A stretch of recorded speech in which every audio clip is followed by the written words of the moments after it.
Hey, Jalen.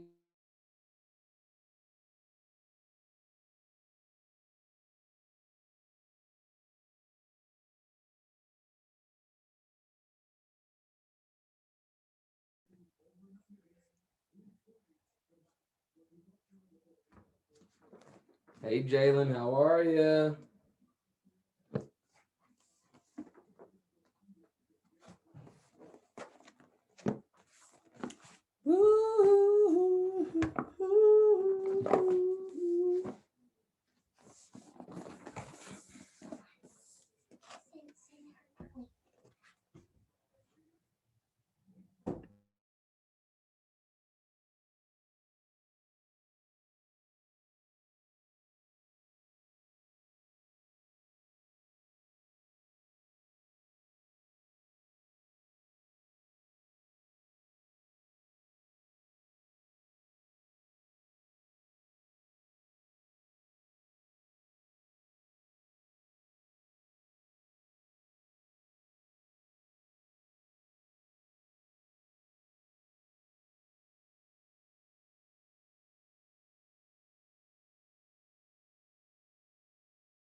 So is the girl that you had on last night, is she coming back on tonight?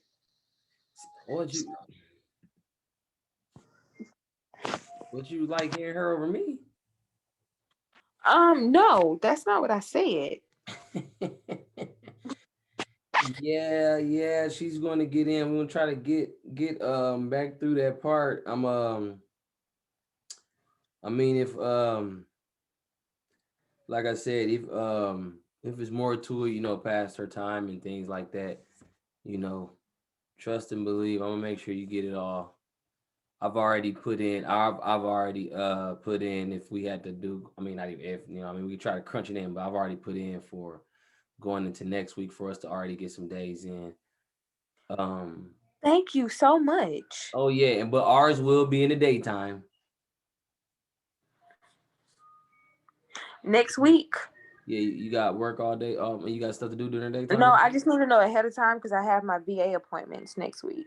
Oh, okay. No, I mean, we just collab because really what we'll do is really just get active at looking at the actual homes because the best way is to get inside a transaction.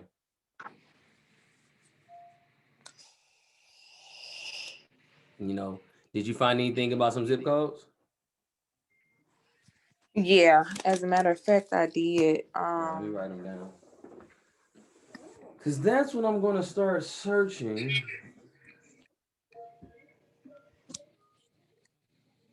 Just let me know when you're ready. Hold on. Wow. Well, Huh? so the place that I think I want to target that's a really hot market right now is Baltimore. Baltimore. Yes, Baltimore. Baltimore. Baltimore. Let me. Um, Matter of fact, let me get a new. What I'll do is let me. I'll come back to our notes and stuff for the what's it called. Let me start a new. I like to separate my notes and stuff. I have notes and stuff everywhere, and I'm going to start a whole total new note thread for you. I'm gonna go ahead and put it in my real estate section. When you get out, let me show you some of the things I have. Right, okay. so this on some personal and mental stuff, right? So like this three of them I probably got. Like okay, so like these, right? Like with kids, I do thought books. Like I probably got about 7 of these, right? Every page is full, right? So I right, do the just same those, right? thing. Huh? On I all do of the them, same right? thing. So for my personal stuff, I use these. I got a brown leather one like this also that's full, but I also use these. These are the ones I get to my youngsters, but I also get this one to replenish my paper. In my toll, I use toll a lot. Right here, toll. If you go to What is Depot, called? yeah, these are the best pens. You can write millions with these pens. This to me, right? So these are Mm-hmm. great. And I like I said, I got a brown leather one like this tall that I use these. I get these ones. These still only cost $10, and I take the paper out and use them, but I still use them personally. Right. Mhm. So then for my notes when I'm doing like different notes, I use this big tool and it's broken down into dividers. So when I say I'm gonna put you into my real estate section, I'm about to put you in there, right? Then for my personal, when I go out and talk to people in meetings and stuff, I take my black leather one.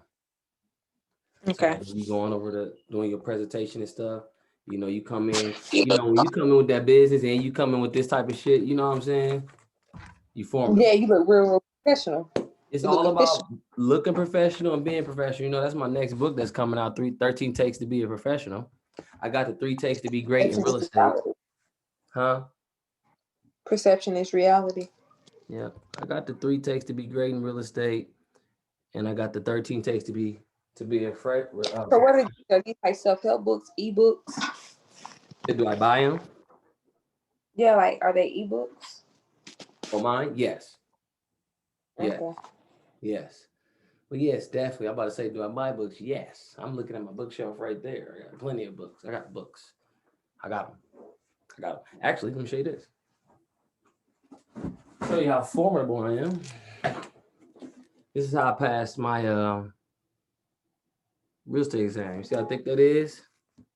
Yeah. That's what you got to go through. Because I'm actually really considering getting my real estate license. So And you I got was to doing do that. I was considering my real estate license before I took this class. It was on my things to do for 2021. Like my goals for 2021 is get my real estate license.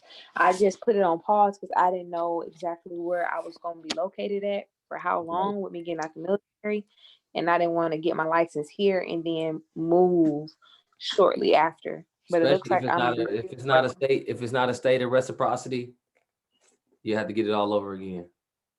But right, but it looks like I'm gonna be here for at least a year, year and a half, and I don't want to stop like take that oh, long of a break. but I mean, you do what I did. I use my wholesale money to get my real estate. And that's the plan. Because the thing is, the way that I really pass is because when you go to take the state test, it's all the answers are right on the state test. Pretty much all the answers are right. It's up to you. It's more of a psychological test, and they're trying to make sure that you're going to do the right thing as a licensed agent. So it's like it's kind of trick question and things like that. So I mean, you can go to the class and stuff, but until you get into that market and around people working in real estate and around agents and stuff, you're not gonna know the lingo that good. Yeah, and that's the only thing that kind of scares me about my first deal with doing the actual property We doing it versus. together, Jalen. Stop being scared. Okay, fear is not a thing. We not scared. What we scared of? We gonna find the hot market in Baltimore. Hmm. Listen, matter of fact, look, listen. That's what we doing all next week. We calling Baltimore. Me, Okay. you, I'm in Melody. We gonna call Baltimore. We gonna call Baltimore, and I'm gonna son. We'll call another hot market somewhere too, and we do it like that. Cause that's how you gonna close your first deal. The first deal, cause the thing is, I also always do like when people come in, W-9 amount work with us, right? But I don't even need a W-9 because in real estate we can just do joint venture. You just get your piece of the pie, right? Right. First cat when he was working with us and he came under the squad and him and my little cousin, they came at the same time. My little cousin, he was trying to go off and do his own thing and wasn't trying to follow the system of what we was doing. Like how we teach you some of the stuff, but like the melody part, she really teaches. Like she gets on the phone with you when working when she gets on the phone and y'all get it in, right? So like my little cousin, he wasn't feeling it like that, like as far as just like because he had been wholesaling himself a little bit, but he wasn't that successful in it. And long story short, he really ain't take it as serious as he should. And the other cat did. In 39 days, he made $9,000. That's so It wasn't, stupid. and guess what? And that was off the strength of him helping out and working because it really, It really was supposed to be a referral fee for 500, but he had been working with us, and we call and list and stuff. It's just when you're working with a team of people want to make sure you eat, because it's just having a team of people. If you can knock out Baltimore, if we looking at Atlanta, if we looking at going through Indiana, we looking at all these spots and we calling these lists, the numbers is just going to start adding up. It's the law of large numbers. Right. It's the law of large numbers. Period. Period. It's a relationship thing. It's stuff that you gonna get into a bind. Sometimes you're not gonna know how to answer a question. You want to be able to bounce it off somebody that can get it to you, or somebody that can get back and go research it for you as quickly as possible. Right. He ever heard of my house deals? My house deals. Give me a little information on it.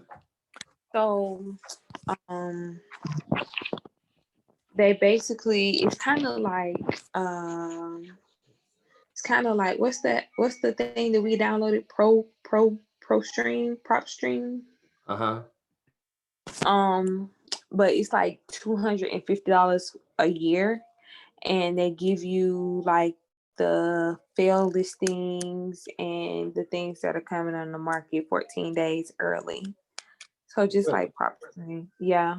But I know prop What stream is type like of market? They can't give you nothing on them that's coming on the market 14 days early, because it's gonna be on the MLS at the same well, time. I think it's 14 days earlier than what a regular because they have a free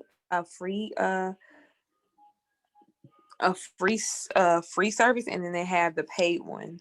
Mm-hmm. So I think it's 15 days earlier than the free one. And then they also provide you with a list of cash buyers. Mm-hmm. So they basically generate your list for you, and they um give you like a certain amount of leads. And then the free one, you get a certain amount per day. Like they send you maybe like 2 or 3 deals or houses per day, and you don't get access to the cash buyers. But I was just gonna like pay the little 250 to um Hold on now. It's 250. They're gonna give you the leads. Like, okay. Okay, let me they think. give you the cash buyers a cash buyers list, Mm-hmm. and they send you deals like homes, and they cater to wholesalers. Like it has a option for wholesalers, holders, and fix and flips.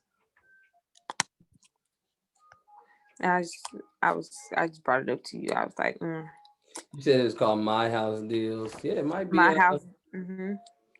Um, and it's basically it's geared towards like the DC DMV area. mm, hold on, let me get that in here. I'm gonna put you at the front. I'll be liking to organize my stuff. Yeah, let's put you at the front. Thing is, when they say they're gonna send you list and cash buyers list, are these numbers? Are they skip traced already? I'm pretty sure they're not, huh? No. So you still have to skip trace them. hmm But a lot of Now, how the them hell you gonna do are, that? huh? Now, how you gonna do that? Take and put the people in the thing one by one. So Upload the list. yeah, basically. See, the reason why I like Prop Stream is because you can create that list directly from there, skip traces from there. Cause your cash, let me show you a cash buyers list. I might as well show you right now how we gonna find how easy it is to find your cash buyers. All right. 'Cause that's the biggest thing, finding the properties. I don't think, because there in Baltimore, there's a lot of abandoned buildings, and right now Baltimore is a hot spot. So wholesaling, finding properties, finding people that want to kind of, you know what I'm saying, get those abandoned buildings up off their hands is, I don't think it's gonna be that hard. I think I'm not gonna say my fear. My concern is finding somebody that wants to purchase them.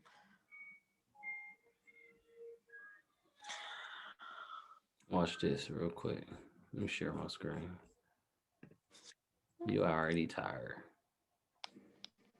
Mm-mm. Okay. Give me some of those zips real quick. Okay. Um, 21230, 21231, 21233, and 21239. I'm gonna go with the 21239. 21239. Show you how simple and easy it is to get your cash buyers. I like to look at the map view.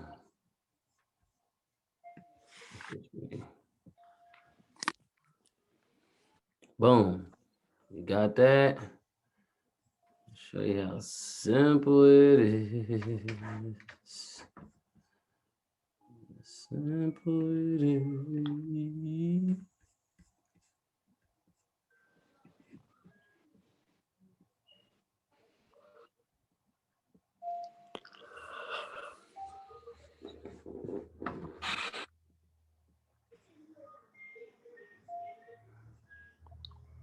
Hey, Melody, how are you? Great. I'm super excited. Hey, Jalen. Hi, I apologize about last night. Didn't mean to waste you guys' time, but I'm super motivated today. You did not waste our time. Right. Definitely not. Things happen. But I sure went straight to sleep. Trying to get out the military is no fun. These people, they will call you. I've been waiting on that call for like 4 weeks, and they call me at 9 o'clock at night. I'm like, why are you calling this late? But I couldn't say that because I really needed the phone call. So I answered the phone like, hey, how you doing? Been looking forward to this phone call. Yep. So you see right I here? put like your voice on, Lamont. I pulled one of you. Oh, you got to do that. You have to. So you see right here where it says cash buyers? Oh. Click.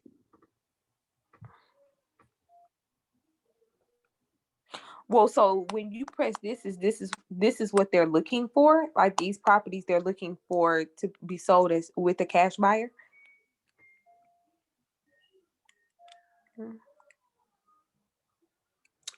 These are the people that's buying the houses cash. Because look, it's properties that pulled up under them. Because they bought the house with cash. Mm. Ooh, right. Right. Mm-hmm. Right. Now, of course, you got to dive Oh in. wow. Yeah, of course, you got to dive in deeper to see how much they pay. Some people pay just a little bit lower. That means that they bought it to live in. But people that have multiple ones in the area that brought it way below market value price, those are your investors. And we just call them just like we call a list. The only difference is you hit them with the cash buyers call. But what do? You just click on the information and it pulls up their number or something? Yeah, well, we got to skip trace it. Well, let me show you. Yeah, because you really haven't explored PropStream like that. So when you click on them,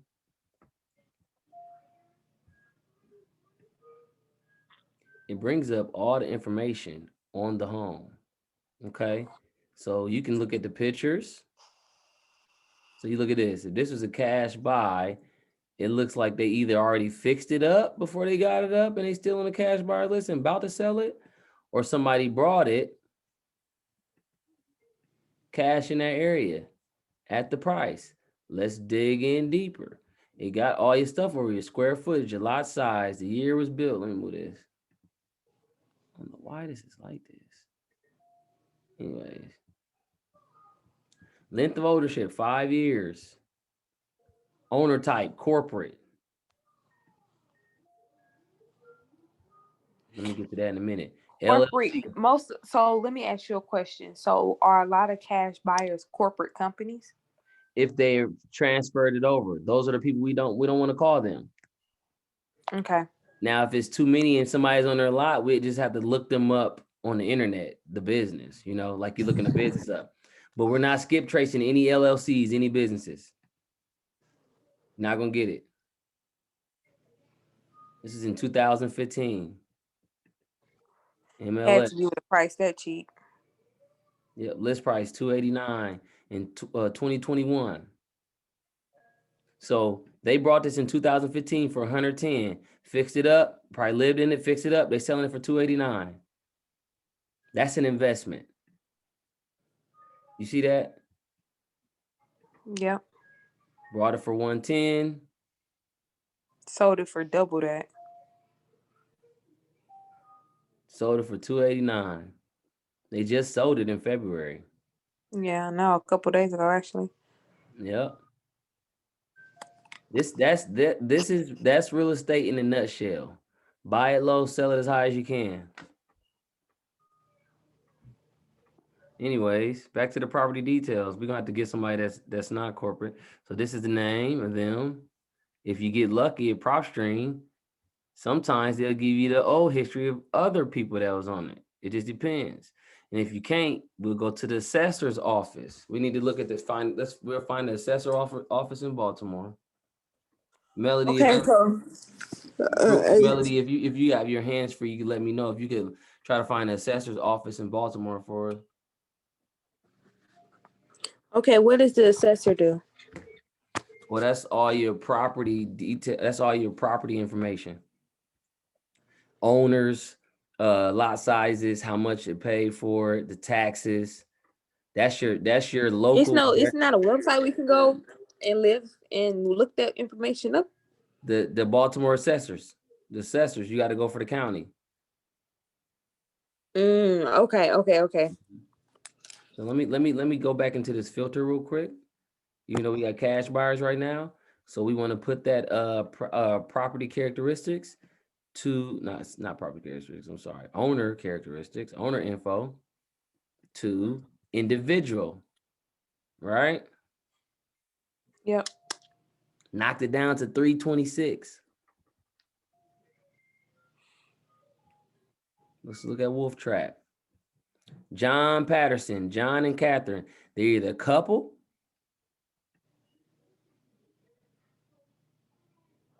They Or paid they're cash related. $249 in 2009. It's listed right now. It's not sold, but it's listed on the MLS for 307. Lovely home. So these are the people that I would want to try to get to buy the property, correct? Correct. Okay. So, but these people right here, they're selling. This looked like a couple that brought it in 2009, and now they're ready to sell it. Kaizen. Same one. What happened out there in Baltimore? Everybody went and brought these houses. They just sold theirs too. So this is, yeah, you're right. This got to be a hot market because these are flips.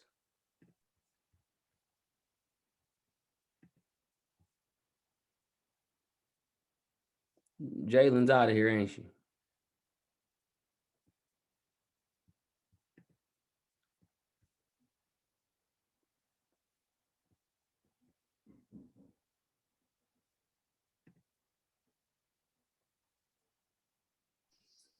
So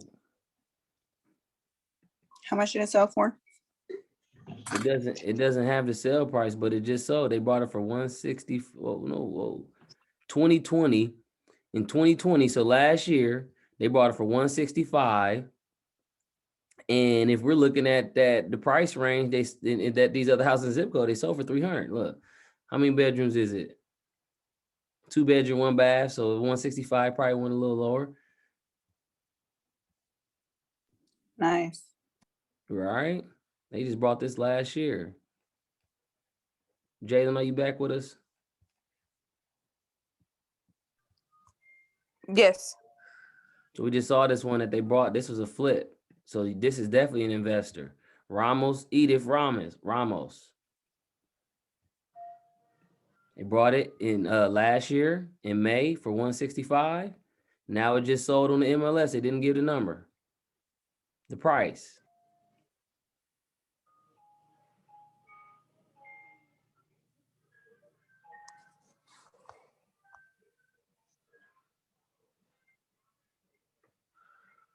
Why is that price so low? It's probably interfamily or something. Something happened. Or they refi. I don't know. It said it's sold. New listing. They brought it in 2020. Yeah, it just the price hasn't updated or something like that because it's sold. I don't know. Some stuff is like that. I don't know. Because remember yesterday we saw that house for like 222. Well, yeah, 2200, and we thought it was a typo. But looking at this, that ain't no typo. Well, I don't know. Some stuff get different. So the other thing you can do in PopStream is this, without even having the MLS, you can look up comps. Okay, you really gonna have to get on this PropStream and start playing with it. Like next week and stuff, when we start calling Baltimore, I'm gonna make the list. You know what I mean? But you want to really start getting here and playing with it because you can change your bedroom, baths, the years built, all your comparables, the date, square footage, your comps. You want 3 comps at the highest that's sold in the area, and you want 3 at the lowest. The lowest is going to tell you the price range for investment properties. The highest is going to tell you the market price in each area.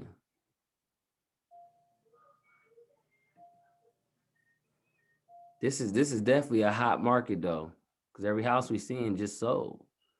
Wendell Ford. Look, y'all see that? That's crazy. It's not crazy. How much did they resell that? Yep. Pending buy right now for 99. They bought it for 13,000. Let's look at it. What they do to it? Don't look like too much of nothing. Cause look, all the table and countertops are still white. Oh, it must just be that townhouse. Wow, they got a steal.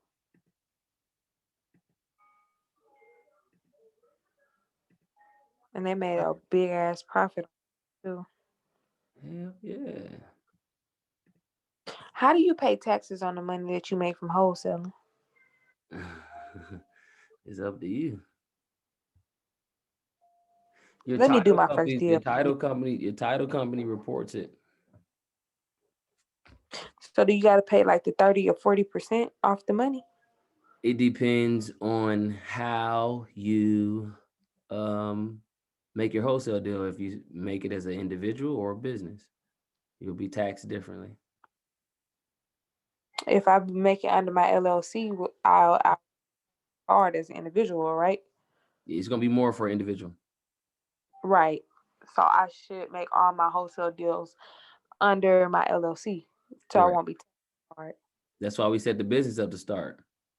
Right. That's why I talk about the business. You know, you can go do it. Like I always say, you can go out there and find somebody. You don't need any more training. Long as you can find somebody you know that own a house or got a house they tired of. See, when you get this word of mouth going and you start letting people know what you're doing, you're gonna find the people. Because remember, the perfect thing about you is that you're not in your home city. That's a good thing.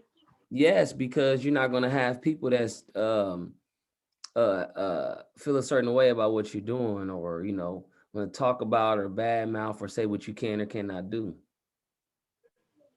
The only people that you meet that's gonna know you about real estate and houses is gonna be from what you presented to them. Right. That's why you even carry yourself in a professional manner. Jack and Kelly Edward. Wow. Hey, Melody, go. Let me see. Hey, where's my phone at real quick? Melody, do you want to, let me see if that phone crying. Do you want to go ahead and go over a little bit of that what's called so you can get done with that? I know you want to get that through real quick. I'll get back to her because we're gonna do a lot of this prop. I let her know that I'm definitely gonna work with her next week. I'm just gonna really pull her on some of the list and get some lists for her. Um, and we'll call out her area out there in Baltimore. I don't know if you heard me, Melody. Yes, I can hear you. Yeah. So definitely want to get her up to speed on a little bit more with that packet, go through that packet, finish that out. And I at least want to get through showing her some of the equations because I want her to be able to go, these houses right here to be able to know how much we want to say that we have paid for this house. So I want to get all the way to there tonight. Okay. Well, my first, the only You can thing I bring would it up. like to go over is, yeah. Jalen, do you have any questions from last night? Did you think of anything? No, we kind of stopped like I think right before we were about to go over the material that I probably would have had questions on. Mhm. The question, I think the only question I had last night you actually answered was, how do I approach these people? But it was already in the packet and we had begun to go over it. And you told me, be personable, have an interaction with them. You told me some of the questions to ask, some of the things to point out when I actually go look at the home Right. with the seller. Lamont had already explained to me, about requesting the, inspection period so you can have the investors come and take a look at the home.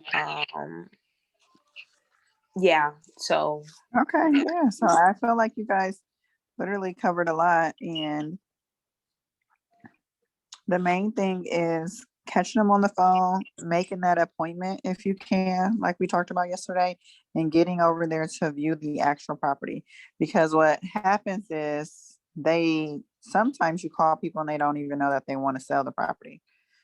Sometimes you get owners that are tired landlords that literally just want to get that tenant out. They could have bought the house for some reason, and they just want to get from under it. But I think the more you actually call people consistently, you'll be really, really fluent with the actual script, and you'll feel comfortable with talking to them.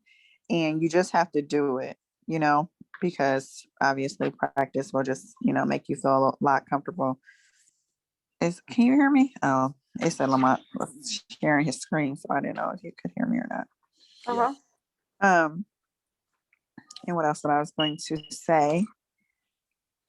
And while So you when you, oh, no, I was going to say, so when you qualify the seller, just make sure, you put them in different piles of like, who is super motivated, highly motivated, non-motivated. And then you can always, I know Lamont is going to show you, look at the properties and see what they are costing on Zillow, or what is it, Redfin, Zillow, and what's another one that they look at, Lamont? Zillow, Redfin, prop stream for me. Right. I think what happens like where I fell in at and what is going to help a lot.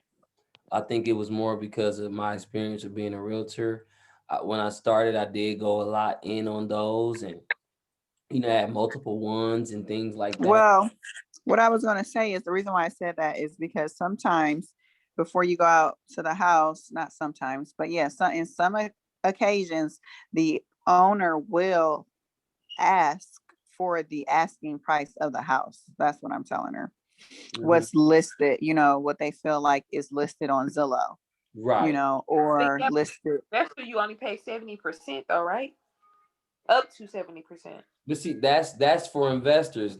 Sellers are not thinking that way. Right. They're not thinking that way. So when they search their house on their own, like put in their address on Zillow, they'll say, oh, my house is worth 250,000. That's what I want.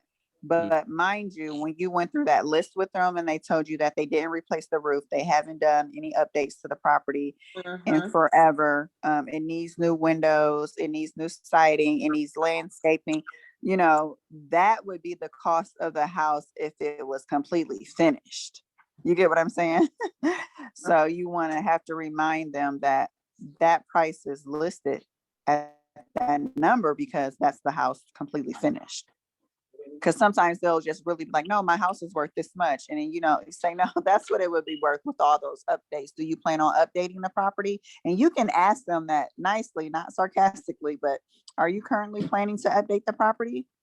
Because if you go through that list and they say they want this much, and you're like, okay, those aren't the numbers that I'm actually getting. Or even when you're at the property and you guys are talking, face to face, you can say, okay, I can see where you're asking for that price. Are you planning to update? You get what I'm saying? And then they're going to be like, no, they're not planning to update. Then say, oh, okay, well, if you're not planning to update, which is fine with me, this is what I'm offering you. You get Right. what I'm saying? Yeah. So you kind of give it to them, take it away, put it back in front of them as if they have to update the property, spend the time, put the money into it. And then they're going to be like, no, I don't want to. Then you're going to be like, oh, okay, well, that's fine. But I wouldn't be able to purchase the property at this price, Right. unfinished. Does that make sense? Yep. Okay, perfect. Because some people are like, oh, I want this much, I want that much, and they literally have no clue. Like, okay, well, that's fine. It costs $10,000 to put a new roof on. So it's like, okay, that's 10,000 that's coming off the top, Automatically. right? And then depending on the square footage of the home, it's probably gonna cost more. You know, so just different things that you could just, bring to their attention right away. Or you like, oh, it needs a roof. Okay, that runs about 16,000. Just throw that in there casually. And like, yeah, I'm taking that off. So since I have to do the roof, replace the windows, this is where I'm at. These are my numbers. Do you, are you planning to put anything? No, I don't want to do anything to it. Oh, okay. I didn't think so. Um, let's see what else. And then also on that seller qualification conversation, there is a little section where if you need to leave a voicemail with someone, I think it was very useful not to talk about exactly what you want, about the property. If it's someone like a landlord or the actual owner, I have on there, hello, my name is Melody and I'm calling about the property at 2222 Jalen Grove. Okay. I have a few Okay. questions for the owner. If you could call me back at your earliest convenience, that would be great. And then you put your number where you can be reached at. And the reason why you don't give them too much details, because you want them to call you back. If you already tell them what you want, most likely if they don't want to call you back, they're not going to call you back. So that's why you just say, oh, I have a few questions. And if it's their property that they're renting, they might be like, okay, what's up with my property? Right. Curiosity always kills the Yeah, cat. right. Exactly. So they're super curious and they want to know, why are you calling about my property? Yeah. Hey, let me add something in there real quick. Uh, this is why even with the learning process, let me get my video on. This is why even with the learning process that,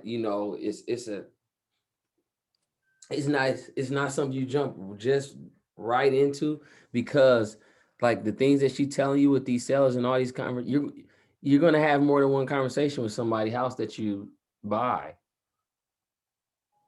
So you're going to build a real relationship with them. You're going to build a rapport with them.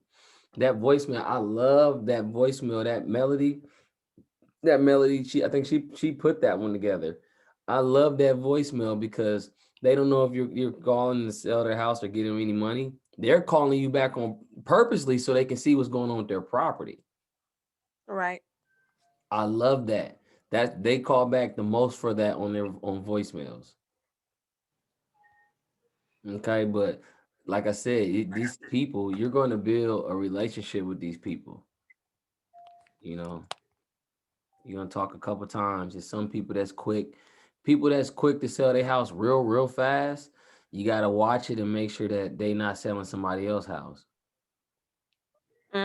Okay.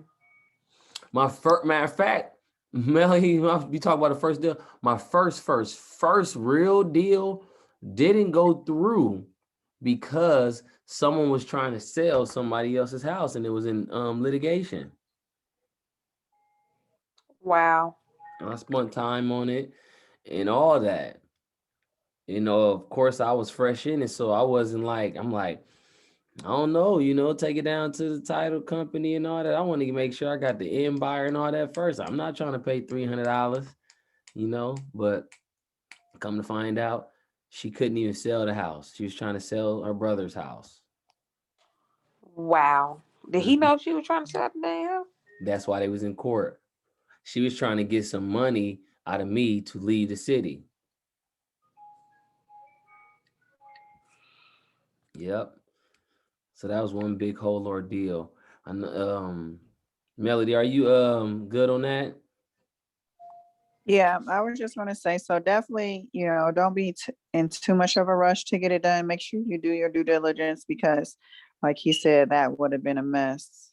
They literally were in litigation at the time. So it's kind of like, oh, let me check everything out on my end. So you definitely want to call and do your due diligence and see if there's any liens and so forth like that. It's on the property, but most likely your title agent will do all that.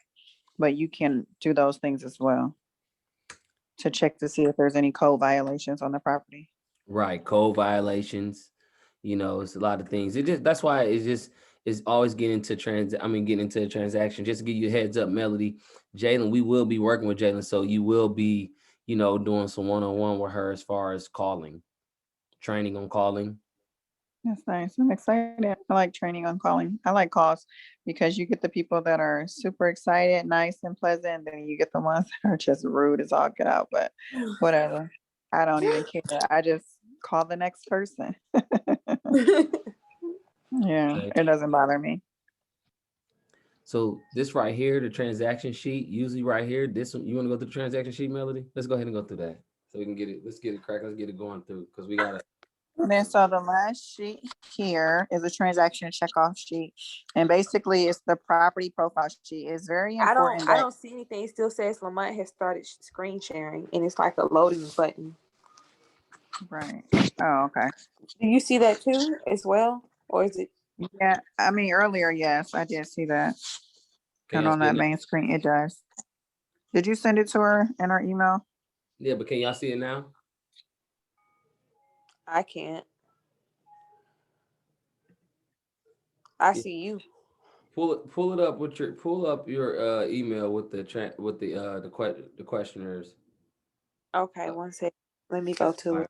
Melody, can you email now. see that? Okay, questions. Questions to cash buyer. Uh, what page am I on? I'm on the property where it says property address, city, street, zip, or do you want me to go to the No, self-qualification conversation? the transaction check off and look at your phone. Actually, he was able to bring it up. He was Okay, able to share his screen. right back. I got it. Got it? Yep. Okay, so it's very important to keep a file, especially when you're going through the process because it can get a little hectic and you want to make sure you're crossing all your T's and dotting your I's. So the transaction checkoff sheet is very important because you want the property profile sheet. And that is the first one, the one that you were just calling off. Okay, about the property address and everything, the year, I was about to say year, make, and model. Thinking about a car. The style of the home, how many bedrooms, how many bathrooms, that one. And then the property inspection sheet, it says property inspection on it. That's the one that also gives you the ideal prices of repairs. You remember that one? Yes. Okay. And then, Lamont, I don't know if you have received the agreements, the purchase agreements at all yet, if he's reviewed that with you. Nah, we haven't went through a contract. Okay. So you'll have that on there to check off. Um, and the reason why it says signed purchase agreement with seller is because after you go through the property profile sheet, you set up the appointment next, that's the property inspection, and then sign the purchase agreement. You can actually set up to sign the agreement right then and there when you're doing the inspection on your own, if you want to. Okay. So I've done Or, it, I've had, or at the title hold on. company, Oh yeah, yeah. Or, and or also, at what? well, I was gonna say, and also, if you don't have them signed there, you want to definitely get a DocuSign or something so you get electronic signatures. It's key. Right, yeah. So definitely DocuSign is And it keeps extremely resource. and it keeps it on file, which you usually typically what we do is when we have a DocuSign and everyone has to sign, we put the title agent on there so they can get it last. We don't even have to drop it off. Correct. And so that makes it super easy. So you can sign the purchase agreement, with them. I've had sellers sign on the top of the car, like they were ready to get rid of their house, literally on couple occasions actually. Um, Notarize the document. You can have that done sometimes, depending on who you are. Well, Oh, go ahead. Say that again. I need to have a notary on my team as well. The title company will have a notary. Okay. But it's still good to have a notary just in case. And you can go to your local bank. I don't know who you bank with, but or who the seller banks with, they're notaries at the banks. Hold on a second. I'm getting a lot of backlash.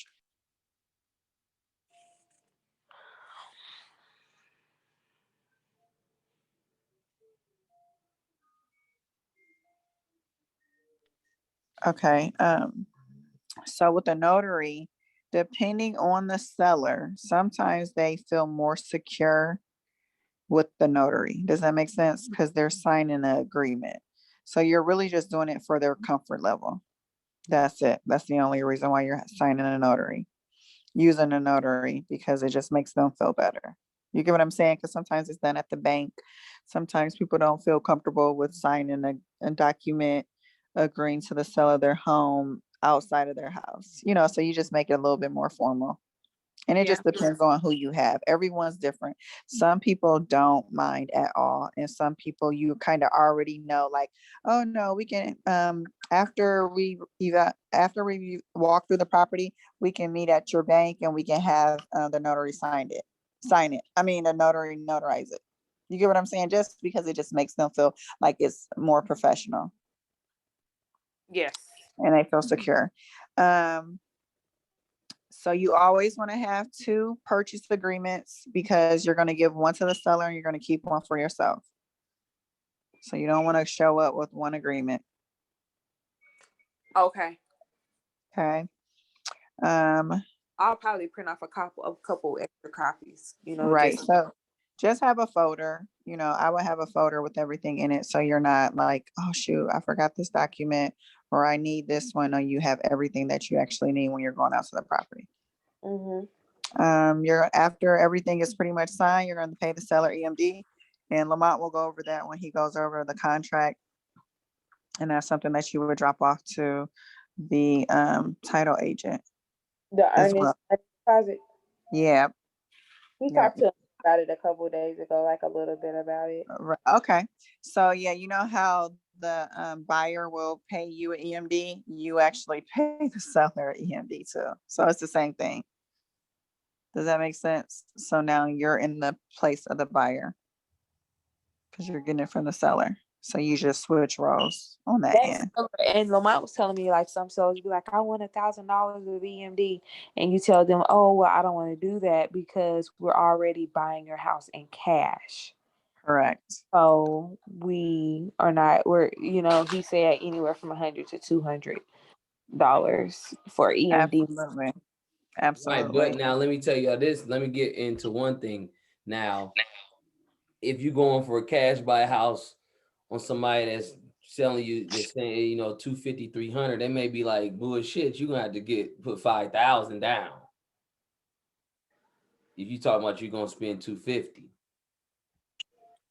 So it's definitely in the lingo and it's definitely on the price range, and it's definitely because some people, if the deal is a deal and they want 5,000, I mean, you're gonna pay that 5,000 if you looking to get 25 on the other end. Right. Yeah, And that's fine too. Obviously each is case by case, when it comes down to it. But never pay the seller. You're taking that money to the title company though. Right, because if it was like the person that tried to give it over on me, they was trying to get the EMD money so they can get the money to leave. Now, if you would have gave them that EMD money, it just would have been gone because there's nobody you could sue. You didn't have rights to the property because the person that you signed the paperwork with was not the owner. So say the deal fall through and you get this EMD money to the title agent, do you just get the EMD money back? Yes. Oh, okay. But in this case, the seller retains the EMD because that's basically their way of you're paying them because of their time. You get what I'm saying? You're compensating them because of their time. Well, if it falls through because of the seller, yes, you get the EMD back. If it doesn't fall through because you couldn't sell it or something else, they keep the EMD. Correct. Does that make sense? What's the else? Say it Huh? again. What would be like an example of? Okay. So say for instance, I am buying your home. Okay. I gave you $100 or I took $100 down for the EMD towards the property. For Okay. some reason, the sale did not go through because of me. I decided not to get the property. Okay. As You the get to, buyer. right, as the buyer. So say I'm no longer interested, it's going to cost too much for me to repair the property or whatever the case may be. We found out there was extra liens on the property or something. I don't, it could be anything, or I couldn't find a buyer, but you wouldn't know that. Right. You would, right. You would be able to keep the $100 for your compensation. And I say that like when you meet with them and have them, you say, for your time, you let them know what that is. Now on the other end, say for instance, you back out, I get my EMD, my $100 back.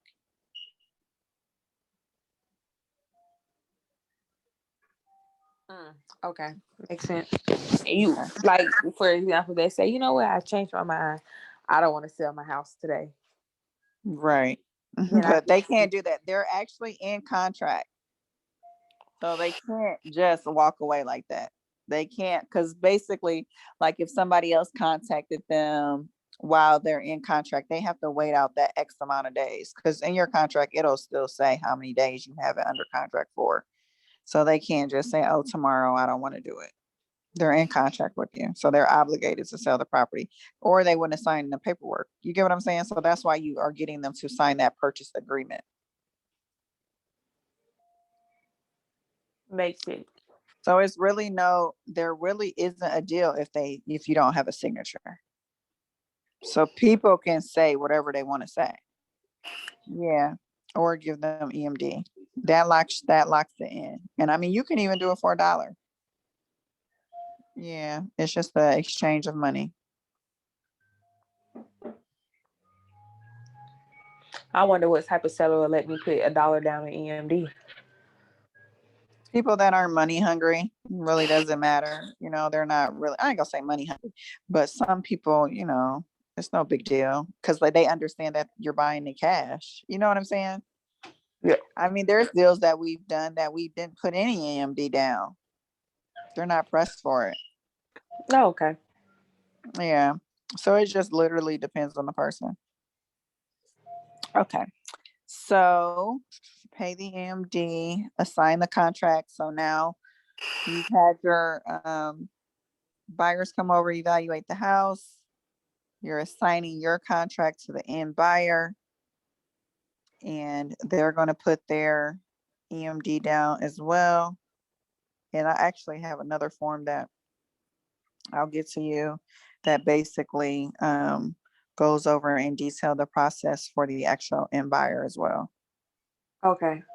They're going to make the cashier's check out to the title company. And most likely is it going to be a cashier's check where she's at too?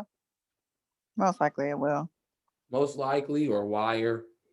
Yeah, a wire transfer. But your title agent will, give you all those details of how it's supposed to go. Most of the time they don't take personal checks. Right. They're not gonna, especially over what is it, 10,000 or 1,000? I think Over it's 10. 1,000. Yeah.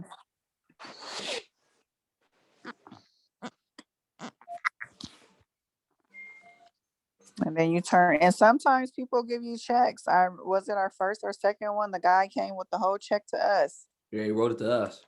Yeah, I was like, I don't know if this one going to the title company. So some people just really trust you too. So it just depends on how you present yourself to him. Like that, he was really comfortable. He literally wrote it out to us. But we built rapport. We showed that we're Yeah. professional. We showed that we're a formidable business from the beginning.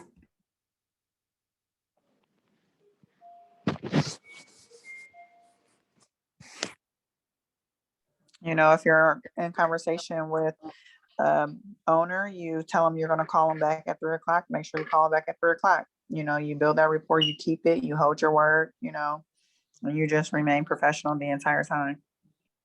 Okay.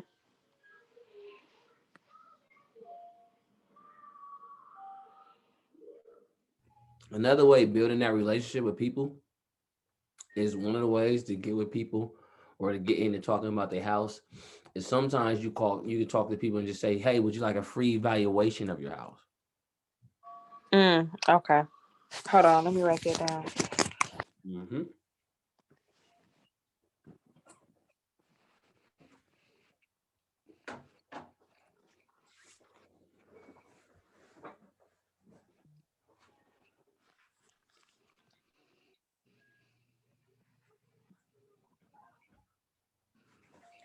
Would you?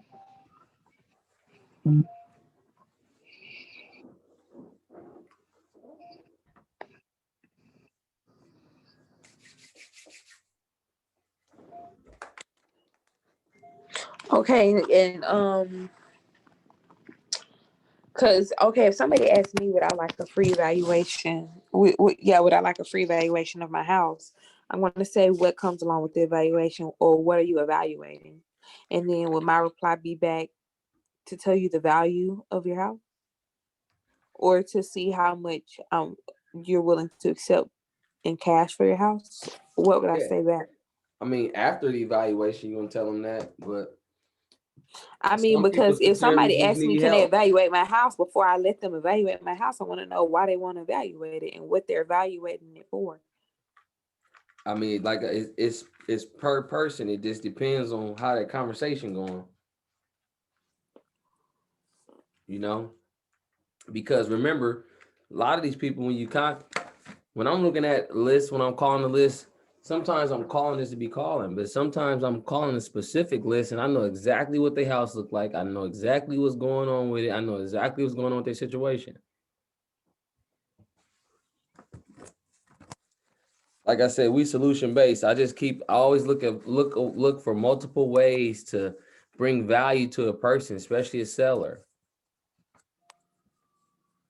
It's some people, just like how we try to get houses at below market value. It's some people that wouldn't think that you could pay them the money you say you can pay them. They didn't think the house was worth what it was. Do you have anything else on this sheet, Melody? Did you get all the way through this? Yeah, No. the only other thing I was going to say was, do you have a pen and paper? Do I have a what, Melanie? I'm sorry. A pen and paper? Yep. So another way when you're talking to someone, you can start off and say, hey, my name is Jalen. I'm a local real estate investor and we're looking to purchase properties in your area. You can tell them who you are right away. Okay. And we're looking to purchase properties in your area. And then that way they don't feel like you've zeroed in on them. So, hey, my name is Jalen. Hey, is Joshua there? Hey, Josh, my name is Jalen. I was just calling. I'm a local real estate investor and we're looking to purchase a property in your area. Would you be interested in selling your property or just speaking with me to see what we could pay you in cash? We're looking to purchase 4 properties this month. And, he might be like, okay, I want to be one of those 4 properties that they purchase.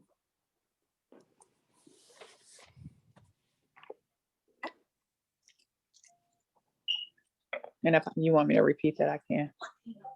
Nope. Hey, is Joshua there? Yes, this is Josh.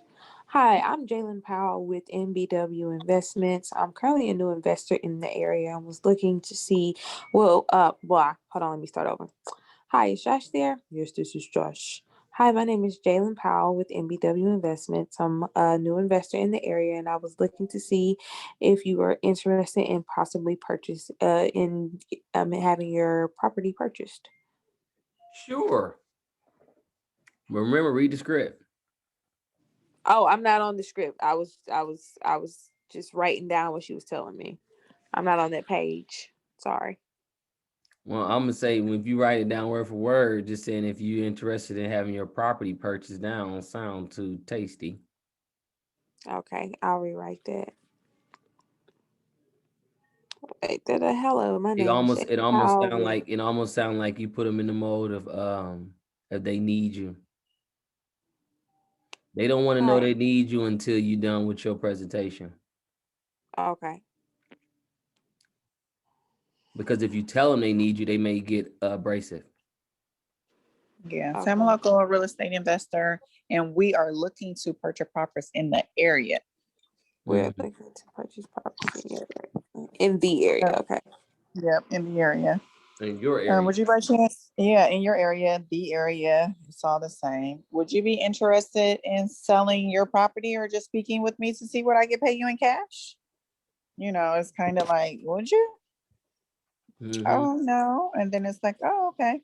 I mean, I'm just a local real estate investor. This is what I do, so it's not like, who are you calling me? Why are you calling me? I'm a local real estate investor looking to purchase property in your area. You're telling them all of that. So they're like, oh, okay. Real estate investor, purchase property. She's just calling me to see if I want to sell my house. There's no reason to have an attitude or anything. I'm either interested in what she has to say or not.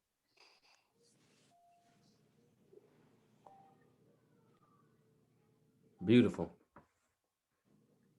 Beautiful, beautiful, beautiful.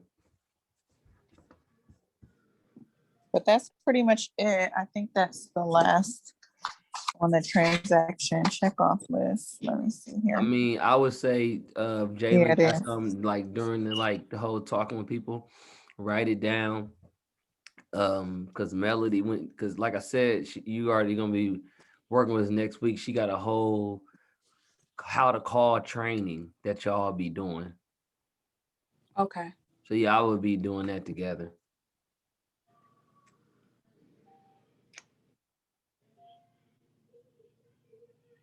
I want to get into this right here though. Hold on.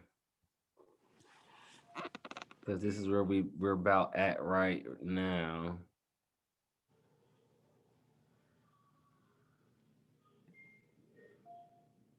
Okay, wrong one. I have so many windows open. Still the wrong one. So what's your baby's name? His name is Nazir. Oh, that's nice. Yeah. His And name how is. old is he? You said 2 months? He is 2 months old. Oh, how much does he weigh? Oh, girl, he weighs almost 16 pounds. Oh my God. he is. Chunk. He is chunky, chunky, chunky. Wow, you got a chunk. Yes, he doubled his birth weight in two I was just months. about to say, wow. Yeah. Like, He no came time. out 8 pounds and he is almost 16 pounds at 9 weeks. So he is humongous. Wow. Yeah, see, that's no fun. My son was 8 pounds, 9 ounces. So I felt like I got cheated because he was so big the whole time. Right. And that's how I feel because like all of my friends, we had kids around the same time and I went to visit them like last weekend, 2 of them, and their babies are like just now hitting 8 pounds, and they're like a month old. Or one of my friends, her child is 3 months old, and he's 12 pounds. And I'm like, I've been carrying around this little sumo wrestler since he came out the womb. Right. And then they're already in like 3 months Yes. clothes, or you know it, and it's just like, wow, you really so cheated, because like my baby wasn't tiny. Oh, Right. I didn't get a little cute cuddly baby. I got a little somebody attacks me all the time for milk, and that is growing faster than I can buy stuff. So, but he is a mama's boy, and I love him very much. So it's okay. that's Nice. awesome. Do you guys see the screen? Yes. Okay. This is the formula. Now we getting into the game. We getting into the game. I'm gonna go over these definitions real quick. Okay. Yeah, just real quick. Oh, just as far as with lead generation, like I said, we're gonna do a lot of it. Driving for thousands, that's on the thing. Tire landlords, that's done in PropStream. A lot of your lead generation you can filter in PropStream for the different houses. The tax sale, you definitely got to get that down from your county. The same as utilities, shut off utilities and things like that. Those are multiple ways. My favorite, like I said, is vacant tire landlords. Skip, trace, and cold call. We know we're doing that. Word of mouth. That's why I want to get down to the word. And word of mouth is key. Where are you reading all this stuff off of, Lamont? Because the only thing I see This is is on your ARV. guide. This is on your guide. Okay, because I'm bouncing back and forth from my email to Zoom. Yeah. I mean, I'm about to get into this formula. I'm just going, this is on your guide. This is just different forms of lead generation. I just want to go over because we didn't finish getting to that all that yesterday. Okay. This right here is where your money is made.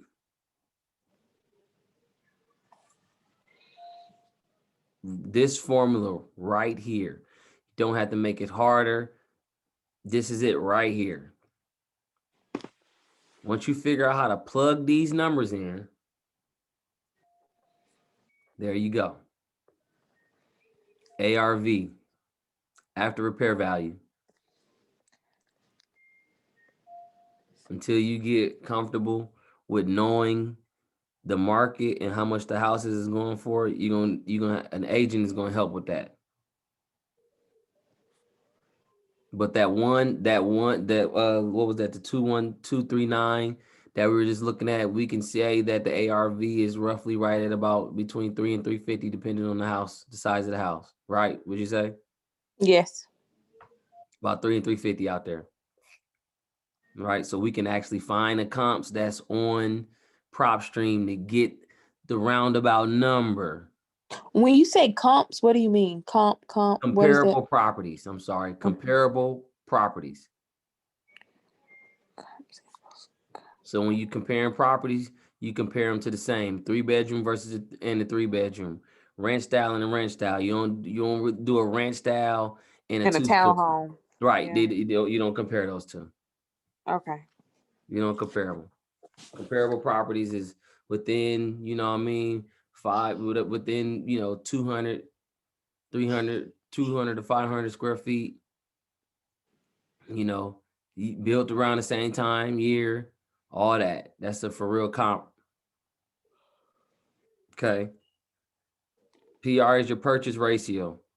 Your purchase ratio is your built-in profit. This is what makes an home an investment property, because it's built-in equity. That's why an investor won't pay over 70% of the value of the home at that time. Okay. It's not 70% of the market value. It's not 70% of when it's done. It's 70% of of the property at that time. Oh, okay. Because this whole time I'm thinking it's 70% of the market value, but it's 70% Nope. of what the home is worth at that time. Investor is not buying a home if they don't have built-in equity, because most of the time they got to put more money into it anyways. So they want to have that built-in equity.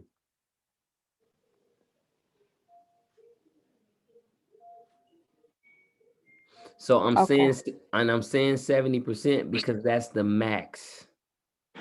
Okay, and then let me put that above max. Okay. Right. We won't know the true purchase ratio for that area in Baltimore where we looking at until we not only, you know how we talk about reverse wholesaling, we can reverse a deal so we can know how much the cash buyers and investors in that area, what they're using for a purchase ratio. So is that one of the questions that we ask the cash buyers when we're getting a feel for what they're looking for to do a reverse wholesale deal? Yeah, you can ask them that. Okay. You can ask them that. What is the purchase ratio that you're comfortable with? Would that be like the type of question I ask? How much equity do you like to have in the home before? Because you know sometimes you don't want to go to all them tech. They go so crazy on the technical. How much equity would you like to have in it? But that's why you like to just figure out what they want in their ROI, and you just take them a deal and you tell them how much equity they're getting in it. You know, you purchased this house right here. We got this house for 150. You know what I mean? ARV is 275. You're coming in with 30% equity already in the home. You know what I'm saying? Really might be coming in with more because I'm saying 70 is a max because around here in Indiana and cities that we have around this area that we worked in, where all the cash buyers and all the investors know each other, that they control the market. Guess where the numbers at for where I'm at? I have no clue. 44%. That's why you said okay, max. Mm-hmm. So you know, what I mean, across the nation is that 65 to 70%. You know, point. All you gotta really remember is the ARV. You multiply it by 0.65 or 0.70 to get your basis. But you're gonna get digging deeper when we can look at actual deals. How we just saw those cash buys and when they resold it, we can reverse that deal to see how much they paid, what they paid for, and what they put in it. You know, to see the value of it at that time and what they used as their purchase ratio. So you got the ARV times the purchase ratio minus the rehab cost Cost to fix minus your wholesale fee equals me mhm, because I need me. and that equals your maximum offer price. Your max is, you know what I mean, if you want to play on your wholesale fee, that's what you're playing, but this is your offer price. You don't want to go over this number right here. The wiggle room is in your wholesale fee. Mm. You don't So want to this go is the over price this. that I take to the buyer. This no, this is the price that you taking to the seller. Okay, yeah, the seller, because this is the price that he's gonna get. This is what he's got to be willing to accept for the house. Right. And this is how much you can give them. Okay, so I show him up front what I'm gonna make off. I mean, he don't know that that's what a WS fee is, but I show Nah, him. they're not gonna even see this equation. This is for you when you go to the house to say, I'm gonna pay you 160,000 for this house. But why would I add in my wholesale fee to that? Go ahead. Because he not gonna get that money. Who When not? I add in my wholesale fee on the back end, after I give him the No, seller the offer price. you're gonna add your wholesale fee to what you tell your buyer to buy it from you for. Okay. Right here. Are you looking? Yep. So if you got a $200,000 house, Hold on 1 second. I'm about to write something out. ARB times yep, do it on your PPR. calculator.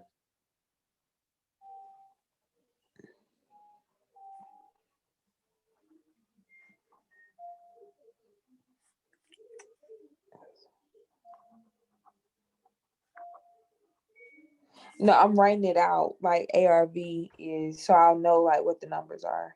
Yeah, it's on For your an guide. example, when I It's already on your guide. Just follow your guide and you can, jot it down as a note on there. This same what's called is on your guide too. This equation. I'm looking at the guide. Right there where it says evaluate a deal. Oh, I see formulas. Okay, yeah. Mm-hmm. times 0.7 minus 20K minus 10K. Okay. right? And So, this is the contract price. huh? So the 110 is what I'm telling the seller. Correct. The 120 is what I'm telling the buyer. Right. All right. Makes But you sense. might have got over there and you talked to him. You might start your negotiations at 100,000 though. 110 is your max. You can't go over. Right now, when you start going over, you going into your cut. So if you want to go over and they can't get it, you say, all right, okay, I'll give you 115 because you taking 5,000 off yours. Right.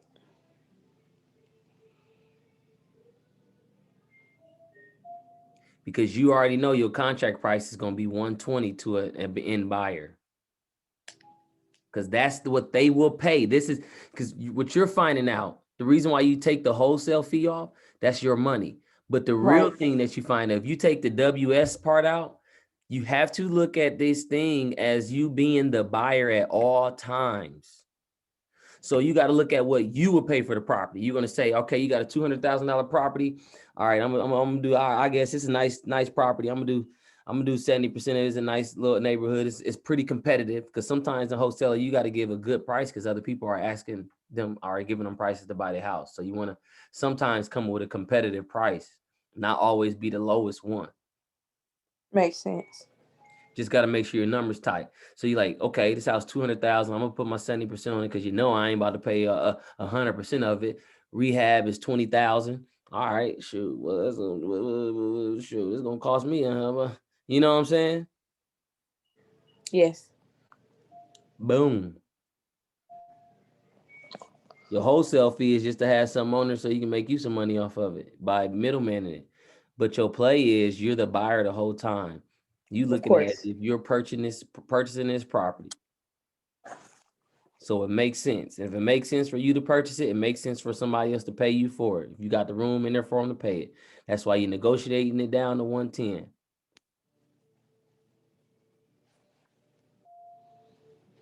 Be beautiful if they said they'd sell it to you for 80,000. Then I could get a. Because when we get to looking in, we may see that, man, Baltimore, they kind of cutthroat out there. It's so hot. You know what I mean? Well, it's competitive. It's so hot, you got to pay the high 70. Or they didn't corner the market to where they only paying 40%. We got to know that before we go get a house and think we about to flip it. Think we about to wholesale it because we ain't gonna have nobody out there to buy it.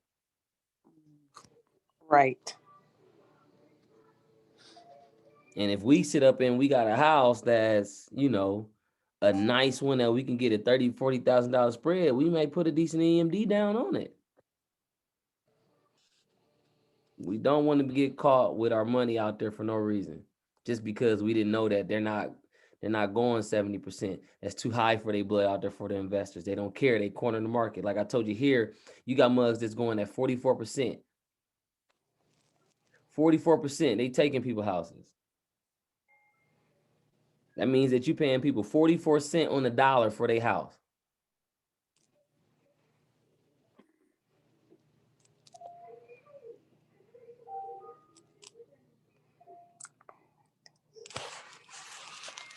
You got that? Mm-hmm. We're gonna play with that. But we're gonna play with this with real houses. This is really why we were supposed to get through yesterday. We're gonna play with this on real houses. Because now we about to start looking at real houses in your area. You're gonna go out and drive by and look, you're gonna see them. We gonna all the way through, including call them. Bet. I'm ready. So ROI is your net gross profit divided by your all-in cost. The reason why you need to know this equation right here is because you're an investor and you need to know what your return on your investment is and how to find it.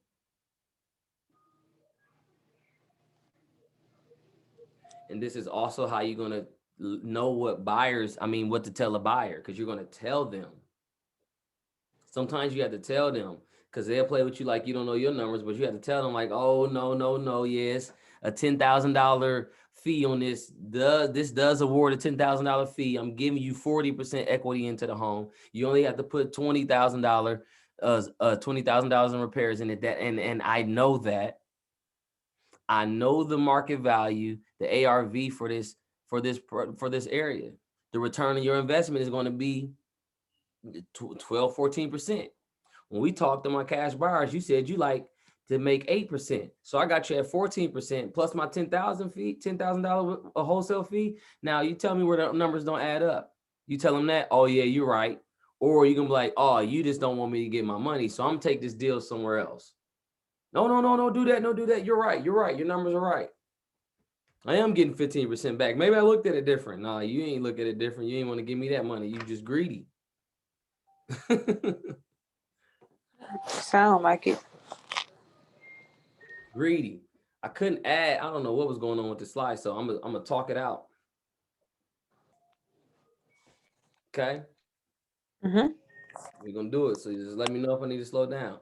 Your net gross profit equals the gross rental profit, right? We're just talking about a rental right now, okay? Okay, hold on. Let me get. Okay. This is for your I'm buy and flipping hold. pages. This is for your buy and hold people. This is for my info. Okay.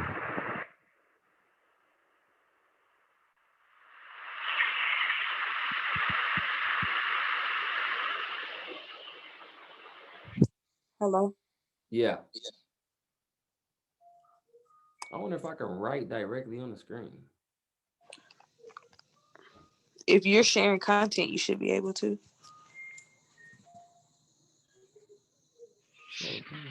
But we're not about right. Huh? Oh, I can put text. Okay. Check this out. Let's do a scenario like we did $100,000 house, right? Say we did it at, let's say the market kind of different. We competitive. We're gonna do 75, right? 75%, right? We did our what? We did our wholesale. Our renovations 10,000. Make them all 10,000. Wholesale 10,000. Fee.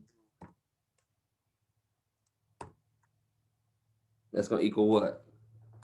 How much we gonna offer them, Jalen? $100,000 house. Hold on, I'm writing down this formula at the top. Cause are we doing this formula? Or we're doing the wholesale formula, right? Well, we gotta buy the house first. We gotta tell them what it's gonna be on the house. Okay. We're gonna offer them 75% instead of 70%? It's competitive out here. Remember, we in Baltimore. It's competitive. All right. Because remember, buy and hold will pay a little more because they're looking to purchase the property and keep the property and rent it out. They're not looking to flip it. Okay. And then we gonna minus that by we had 55,000. Boom. So we're gonna get a house from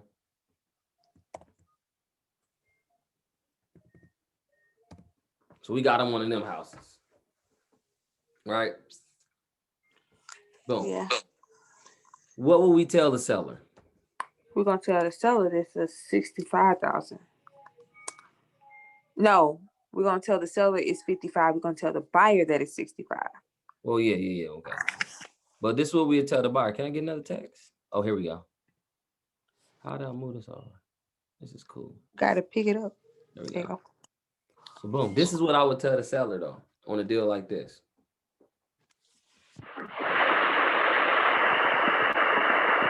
You're getting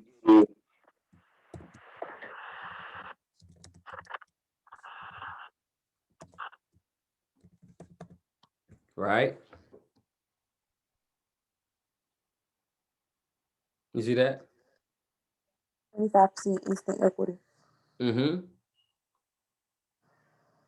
See, you're gonna say things like you getting 25% instant equity. When they be like, oh man, that house ain't no, you getting 25% instant equity in the house. What do you mean? 25%? Can you explain to me what instant equity exactly is? The value of the house is $100,000. Mm-hmm. So if they refinancing at $100,000. But they're only paying 75% of it. You get what I'm saying? Yeah, so the instant equity is that other 25%. Correct. Okay, let's play with some more odd numbers. So let's say it's $250,000. Mm-hmm. Say the house is $250,000, right? Yep. And since we're in a competitive market, like you said, they're gonna pay 75%. Because they're buying whole, they looking for rental property, right? Yep. So that put us at 187.5. Mm-hmm. So how would I do the math to find out the other 25% off of that? Would I just multiply 187.5 by Well, you ain't 25? gotta find it. You already know it because you did it off 75% of it anyways. Oh, so it's just the two. Oh shit, I'm slow. Hold on. Yeah, you ain't gotta worry about it. You see, you don't want to make it too much harder. You just want to make sure you put your fee in there. Oh, so Really? their instant equity would be 25%? 62.5. That's the 25%. 25% because we be paying 75% of the $100,000 house.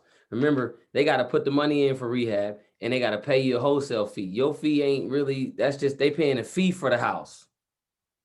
Correct. Just Okay. like title is just like title fee. When that paperwork go down or for when they sell that house, I mean, when they purchase that house, the purchase price of the house is going to be what you got the contract for the seller. It's not going to be everything that they paid. I was just trying to figure out what the instant equity would be. Yeah, because the house is worth 100,000. Okay. The house is worth 100,000 and we ain't paying 100,000. Okay. Paying less, we paying 55. Right. You know, 55. Right? Yep. This is the other thing I would tell them. I'm gonna tell you. Well, actually, let me write it out to show me how I'm gonna get there. That's the instant equity, right? Now I got this right here. $1,000 for 12 months is $12,000 on a rental, right? So that's cash flow for the whole year. 12,000. Take away taxes. Let's say the taxes for the house is what? About $2,000. I was about to say about 2,000, 2,500. All right, we gotta take out the taxes. We gotta take out the property management. You know what I mean? Somebody gotta watch the house and did all that, cut the grass and all that. Let's say for the year, that's about $1,200.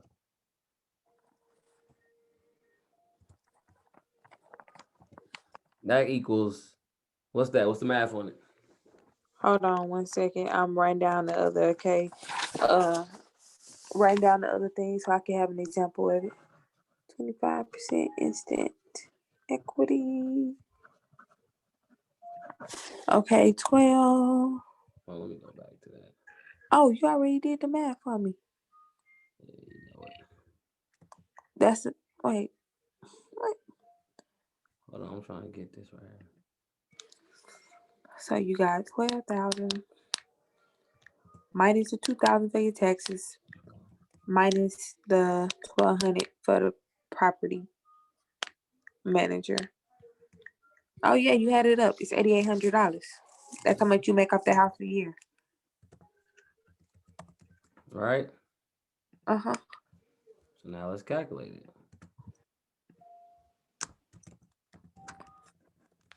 Ooh, 8 times 4. So how many houses do I need to have eventually? And that 8,800, that would be your net rental profit.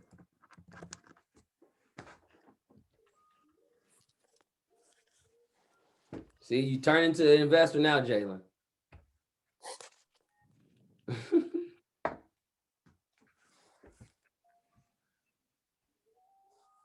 Now, you see that ROI equation?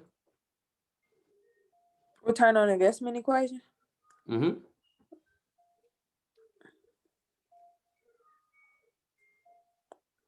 Is that the 1,000 times 12? No, I'm saying that 8,800, that's your net rental profit. Right. Okay. Can I get another box? Okay, here we go.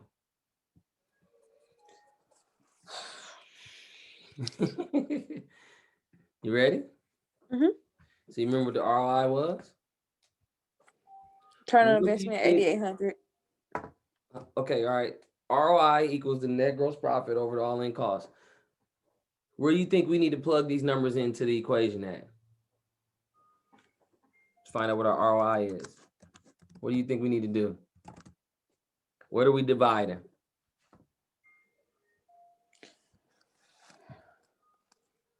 So is it okay? Because I'm getting confused here. So ROI is your return on investment. So that's Mhm. are you talking about gross? Yeah. Well, it's in there. What we just did, this equation to your left, that's going to be your gross, not your gross, not your gross rental profit, take away taxes, take away property management, all that. That's just for your net gross. If you look at your ROI, we need your net gross profit divided by all-in costs. So we found our net rental profit is 8,800 because we can't say it's 12,000 with $1,000 a month because we have to take out the taxes and the property management. Uh-huh. So our net profit is actually 8,800 for the year on that property. Right?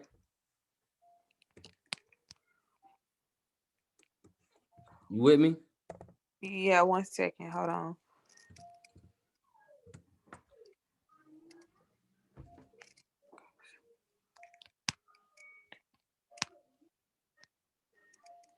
See, I knew I wasn't tripping. That's an oxymoron. Net and gross are two different types of incomes.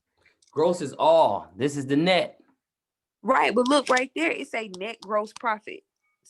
Net gross profit equals the gross rental profit. Take away the taxes, take away property management. Okay, so ROI is Because it's equal. still our gross profit, but it's the net because we took away the expenses. Okay. Gross profit is simply what you made. Right, Okay? without taxes, without anything else. It's Right. just So your net is what you take home. right, exactly. So that's why is that supposed to be like a slash or something between net and gross? It's your net gross profit. It's your gross profit, but it's the net. It's still your gross profit, Okay.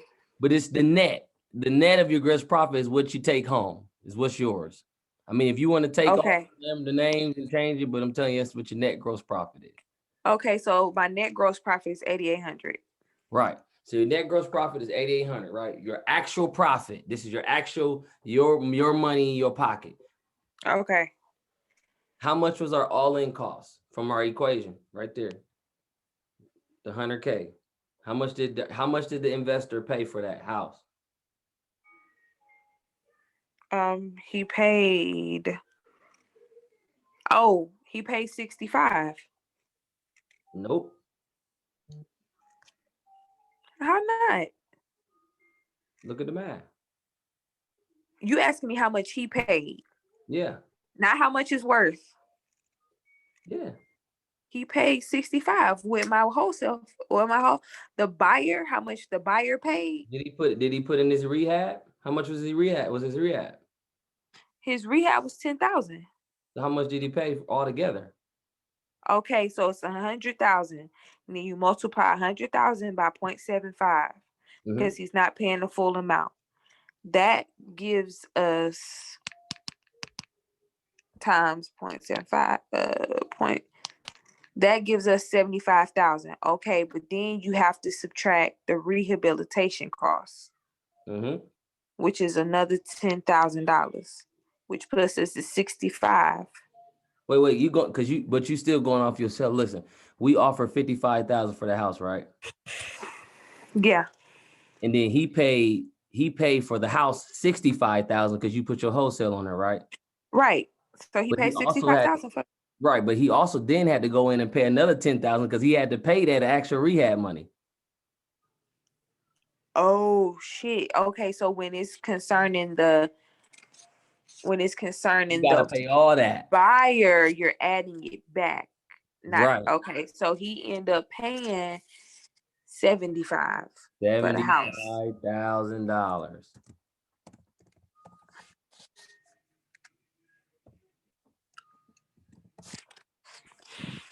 Therefore, his return on his investment is how much? Will be how much? Because this is what you're telling them.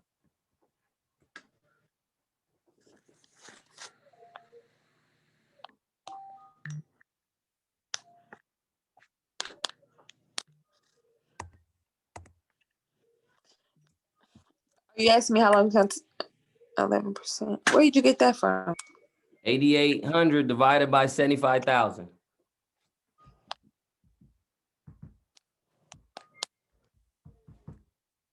Okay, yeah, 11, almost 8. I'm almost 12. Yeah, 11. Hey, this it's not that hard, but it's kind of weird. You know what I'm saying? Yeah. You got to take yourself from the seller. You know what I mean? Them looking at a house with you being a wholesaler, you got to be considerate for the seller, and you got to come with the most money that you can get them and make you some money, pretty much, right? You know, some deals is nice, but you want to make sure that the seller is taken care of, because that word of mouth is what's going to help you on other houses. Okay. Mm-hmm. Then you have to be the wholesaler to where you got to go sell this contract to somebody and make you some money off of it. Sometimes you have to show them what they're getting from it. So then to do that, you then have to become the investor, the end buyer, to know what an ROI would be if you paid this money to you to get this house from them. So when you go to sell that contract, you would be able to tell them, hey, you're going to make 11, you're going to get 11% return on your investment on this property. You remember you told me you like 8%? Yep. This is 11. You can't tell me this isn't a deal. You see what I'm saying? Right. But see, these things, it just takes time of putting in the work and doing it, you know, running numbers for properties and shooting them off other people. You know what I mean? A lot of times when I'm in a scenario and I'm looking at a house, I do about 3 different scenarios for different ones. I do 0.70%, I do a 0.60, I do a 0.40. You know, I'm trying to look at the most attractive deal on all ends. And I have my numbers for all of them, so I'm ready. Right. That 11%, that doesn't look bad though for somebody in a buy and hold to make 11% on their money every year. Right? Yep. And they got 25. So this, you're gonna tell them they have what? What all is you gonna tell them? You getting a return, you getting 11% return, and what else you gonna tell them? Plus what? And you get 25, 50. There you go.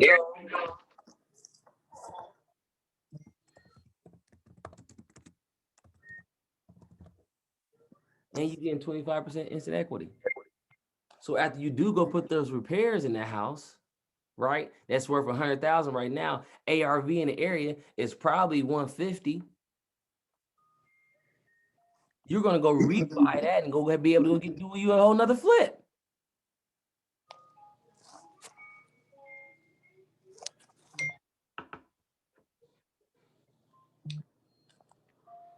Right?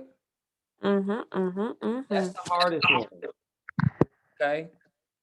I'm gonna keep it right here on this. I'm not gonna delete it. I'm gonna keep it right here on this. What's it called? That's the hardest one. The flip is way easier. That's the ROI for a buy and hold. That's when you're gonna use ROI the most for people with buy and holds. Okay. Okay. That is for. Can I move these once I made them? Nope. That is for a buy and hold.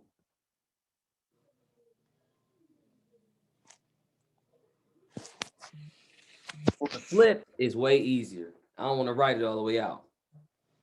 For a flip, it's simply ROI is the this one. The profit over all in costs.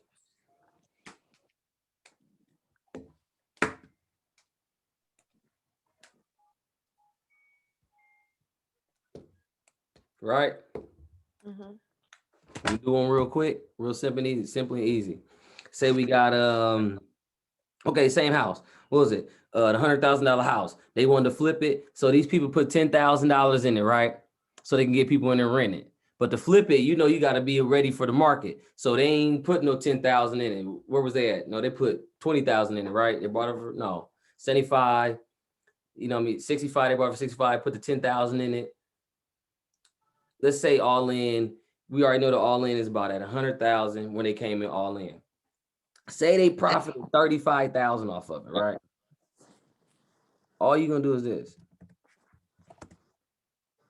You know, say they flipped it and the money they got back was 35,000, right? You hear me? Yeah. So they flipped it, sold it for whatever, you know what I mean, made a good $35,000 off of it. Profit. All you're gonna do for a flip, the return on investment is simple. The amount of money that they were over for profit divided by the all in, we just say they was in 100,000.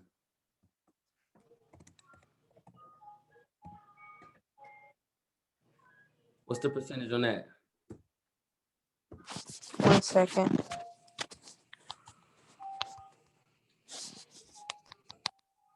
Change the zeros on that one. 35%. Yes, ma'am. 35%. And that will be your net. Net ROI.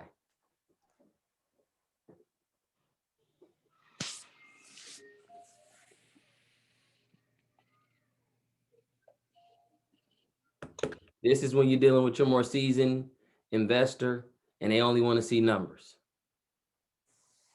Okay. The first one was for buy and hold. That's a little more trickier because you got to see how much they're gonna make for the full year and start subtracting things from there. On the flip, it's simply the profit divided by an all-in cost. So the all-in cost is gonna be what? The purchase price, the closing cost, the pre-development cost, the rehab cost, the holding cost, the real estate commission, all the money they got to put in when you flipping a house. Because you got to remember when they get done, if they don't sell it off tops, it costs. Because most time when you flipping a house, they got money tied up in the loan. So you paying that. Whenever you go in to flip a house and start doing investment, you got to also put in the time for if your home is not selling, how long it's on the market. You got to know how much it costs you a month. Every month, how much it's going to cost you if your house don't sell. And really, it's daily. Okay.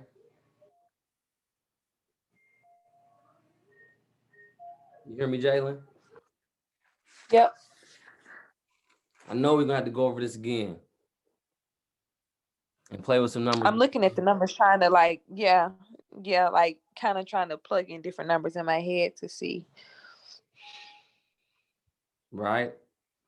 Those are your two equations. Learning what your offer price is and learning what the return on investment is. You don't have to go too far away from that. You know what I mean? When we was talking like doing the different stuff with the mortgages and all that type of stuff, this is where you got to be at right here. Because what you can do is you can tell somebody how much you buy their house for. You can sell it to somebody at the right number, and you can tell the actual end buyer how much they can make off of it also. Okay. And that's what's really going to attract my cash buyers once I let them know, like, hey, I got this property for this much, but these are the numbers that you're looking to. This is the return on investment that you could possibly make off this home once you do the necessary rehabilitations to it. Right. And the only reason why you telling them that is because you know it, because that's why you went after the house, because you know the house is a deal. See, being on Right. this side, knowing what this ROI and all that stuff is, this is how you know it's a deal. This is how you don't jump into something and waste your time on something for no reason.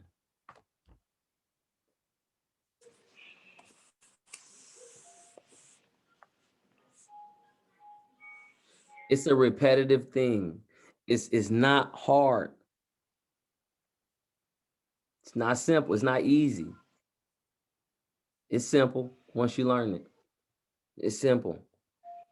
And it's repetition. Because what's going to happen is when you learn them areas, you'll be able to ride by a house and already know what it's worth. Like where we live at in Fort Wayne, I could tell you in the area, I could tell you how much the house is worth and how much it's gonna sell for. I could tell you what I bet I could tell you how much you need in repairs, but if I need to look at it, I could tell you pretty much what it's gonna be. But I could tell you how much I'm gonna pay for it. I could tell you when it's in certain areas, it don't matter what the house look like and how nice the house is. It's certain amounts that's just not gonna go for. It's certain houses. It's just certain. It's just hey, you shouldn't have fixed that house up in that area. It's not going to sell in that area at that price point. Yeah. Yeah. That's why you get a lot of people that do their own renovations and get their house up to something that they put way too much money in. They never get the money back out of it. Yeah, I was told don't fall in love with rental properties. Nope. That's why they won't see with a buy and hold. That's why they pay a little more just to get the property on their belt because they want that instant equity. All they gonna do is fix it up, get somebody in there, and they gonna bundle it with some other properties and refinance it. That's their game. Long haul, all the way through. Long haul, all the way through.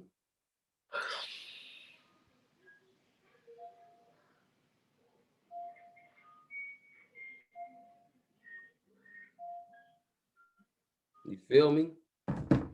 Hmm. Overload was it?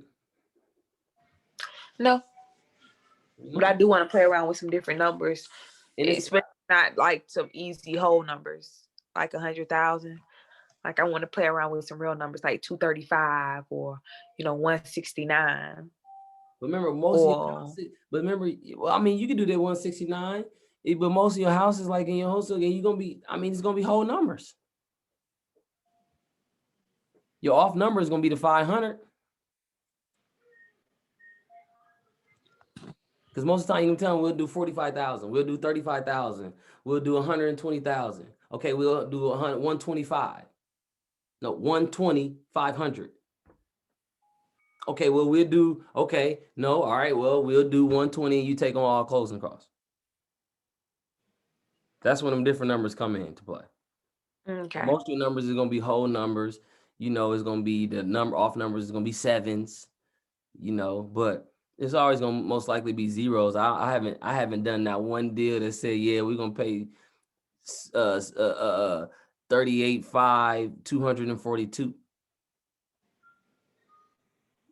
Never, never.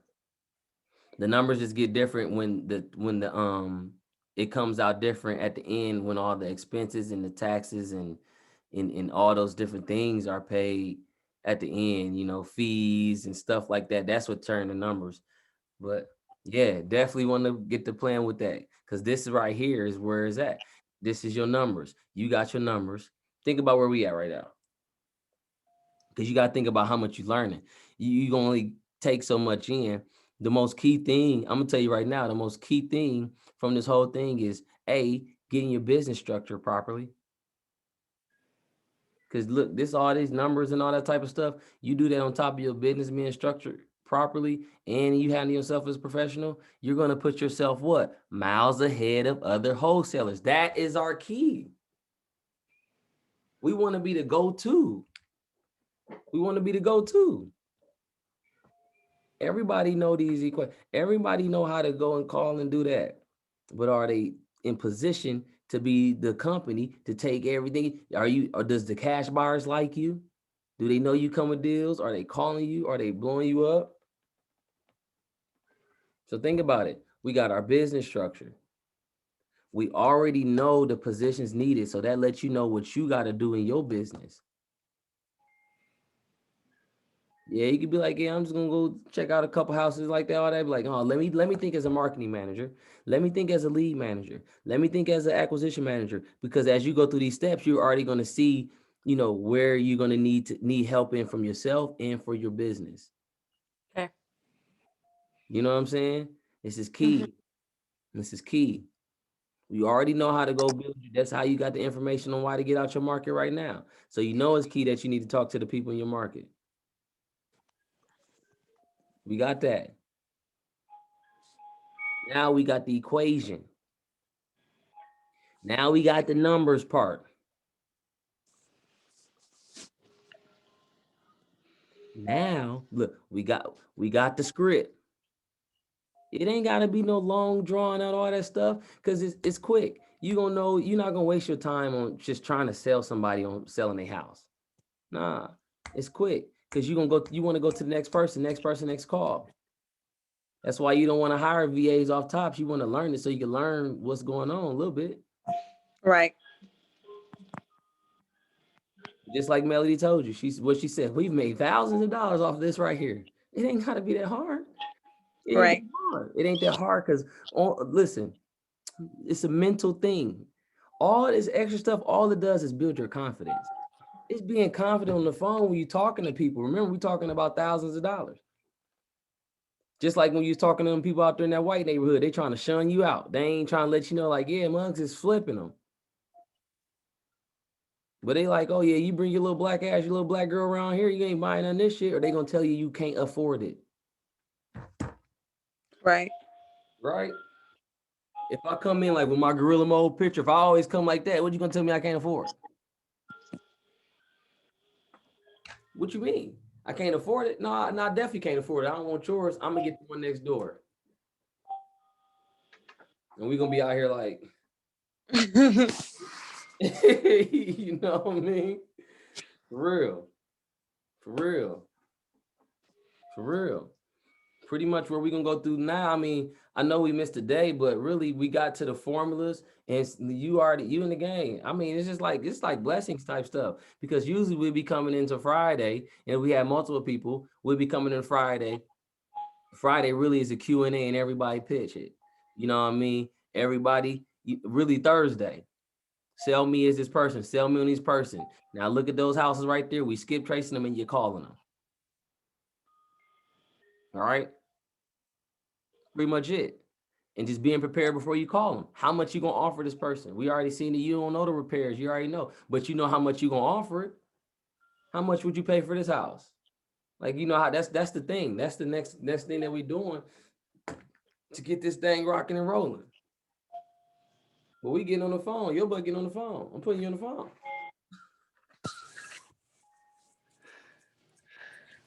You get on the phone.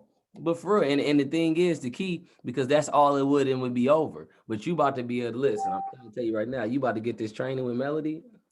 I'm telling you, man, it works. You're female. Y'all better than me. I'm good though. I ain't gonna lie. I'm good what I do. I'm good. Yeah, Bob. This is Yeah. what mine. But as I was going and as we was working, and I just like working with women. Their voice is better on phones. You know, I'm good sometimes when it comes as a more authoritative figure later, you know. Always have somebody in your bag that you can pull in to play. Hey, well, Bob, I know you know you're sounding like this. Let me tell you something. Hold one section. Hold 1 second. I actually have a senior investor that would love to talk to you right now. We know you want to sell your home, and it's hard for us to get, you know, on a number together. Let me get a senior investor to talk to you right now, right? They off the phone with you, right? They gonna get on the phone with me. Hey, Bob, how you doing, Bob? Hey, I understand Jalen was telling me that you're interested in selling your home, but we just can't get to the numbers, right? He's like, yeah. She was telling me something. We just can't come, you know, meet at the middle ground with the number and all that. Well, Bob, from looking at what we're looking at, we love the property, but man, those repairs, we have to pay them. You know, I don't know if Jalen went too far into it, but you know, we have to approve all our repairs. See, then look, I throw it back on you. Jalen's been talking so much good about this property. I don't know. Maybe I don't know. She just loves it, but she knows these repairs are too much. You see what I'm saying? I'm having a conversation about our business with the person now. He's putting more trust into this thing now. And Right. feeling like, damn, they really want this house. How? Okay. They really want it. Well, I'll call you guys back because I got a couple other people that want to, right? Boom, click up, right? People already been talking to them, right? Then they get another call from a bullshit ass wholesaler. Hey, I'm an investor in your area, is looking to purchase your property. Hey, well, how much you want to get your property? And lowball them crazy. Nope. Or come in with a raggedy t-shirt on. They like, man, you ain't about to pay no $200,000 for my house, right? Because you got those wholesalers. I've seen dudes get their check at the title company and got $11,000 check with a holy ass shirt on. Guess where they was at? Baltimore. Oh, so I'm finna go out here killing it because It's I already going ordered me a down. polo. If you yes, you said I'm telling you, you said your because you know it's only niggas and stuff. You set Yeah. yourself in a position and look different because wholesaling is not new. What's new is your company that's doing it, and you looking out. You're a solution-based company. You're looking out for the seller, and they gonna tell everybody else. Jalen, she ain't beat me. She got me exactly what I needed. That's exactly what I needed. I needed that house. My baby needed that. I needed that for my baby. We was moving down to Georgia. I'm telling you. Man, I'm excited. I just need to do my first deal. Quit saying that, Jalen. You can't do your first deal before we call nobody. Well, I gotta call somebody first, of course. I mean, you go calling somebody and skip trace. You ready? They say, come over, come look at it right now. You ready? You got the contractor? No. I Okay. ain't even looked at no contract yet. Contractor. Contractor, no. Right. So how you gonna go over? How you gonna go over there with the contract? And I don't got no. Right. Because then look, then what happened, Jalen? Slow down, young sensei. Right. So what happened? You went over there unprepared, and instead of you being that person that Jalen, you took care of him.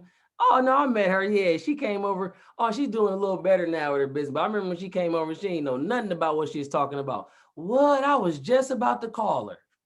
You see what I'm saying? Yeah. So I need to get all the way right before I even get in the field. Cause you gonna get you in the field. We calling on Monday. Cause all right, look, look. Let me show you.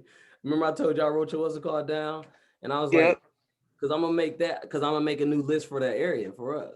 So I wrote it down. Look, I already said what I'm gonna do. See, I always write down what everybody should do and what everybody can come back to the table, right? And be good.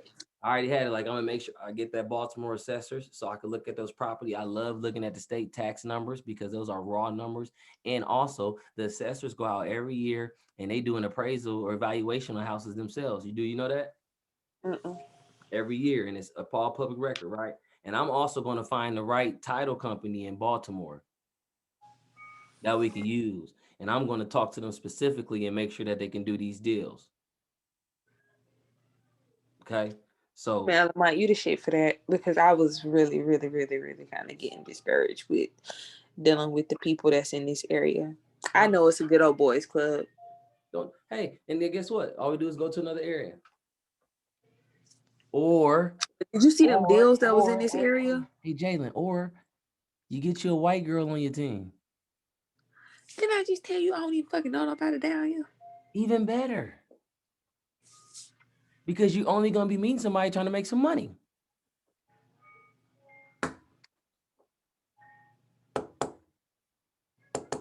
Matter of fact, let's do it tomorrow. Let's get on Clubhouse tomorrow. We can make a room talking to only the Baltimore people. We can do that? Wait, I got a show at 4 p.m.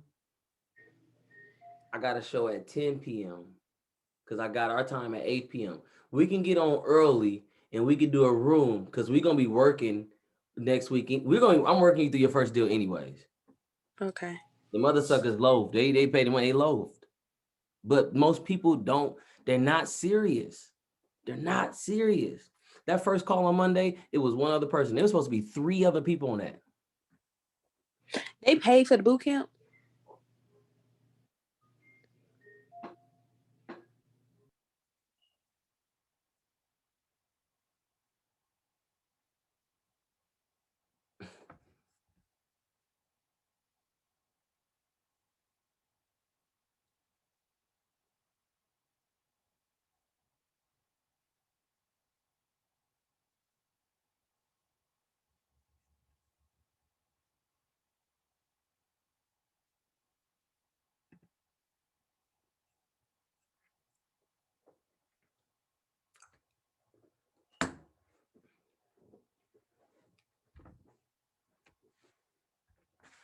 So yeah, we can get on early in the morning. We can get on early in the morning and just literally look for Baltimore.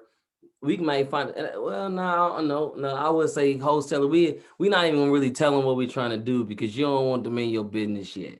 We'll find so we can weave it out, you know what I mean, on who to because you know you gotta really weave out and understand what people a lot of people be on some capping on Clubhouse too. So you gotta watch Yeah. that. You know Yeah. what I mean? You gotta watch that. But that's what we do.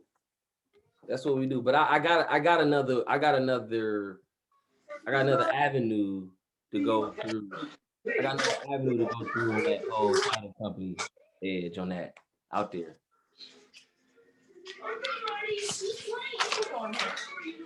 I'm on my boot camp. I'm on my boot camp.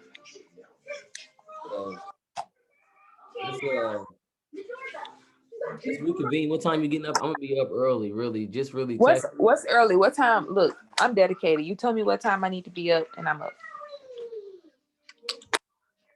Let's do like let me see, they got breakfast. Let's do 10. Let's do between 10 and 12. Give me 10, 12. I like that because I was really Yeah. hoping you didn't say no crazy shit like 7. I was Right gonna now, be I'm gonna up, but be I up, was but I gonna got some be. things to do. I gotta work with your auntie. We gotta get some other things done too. Let's do like between 10, 12, and we gonna go find them and we gonna rock it out. All right, it sounds like a plan. It sounds like a plan. And don't forget, it's a lot of folks in that area that's black that got money. That's a lot of buyers. You know, in this area, it's like PG County, which is like the town over from Baltimore, or the city over from Baltimore. It's the richest black county in America. Right? Like, is that where Friendly at? Yep. Yeah. I want to eventually get a house out there. A lot of people don't know about that. I want to go out there because I need to see what's going on out there with them folk. Man, it's a townhome is gonna run you 500,000. Because I was actually looking into buying one here soon. Until I saw the price of them. All right, we got the money for it. Forget about it, man. We ain't worried about price. Ain't nothing too high. You just ain't got enough money for it. So if we gonna make the money, we gonna get what we want. All right. All right, sound like a plan. Bro, I'm gonna see you in the morning. We gonna rock it out. All right, sound good. Thank you for your help, Lamont. Great, all day. We gonna rock it out. We gonna go ahead and make some money. I'm with it. Get it. Be great. All right. I think we finally finished playing with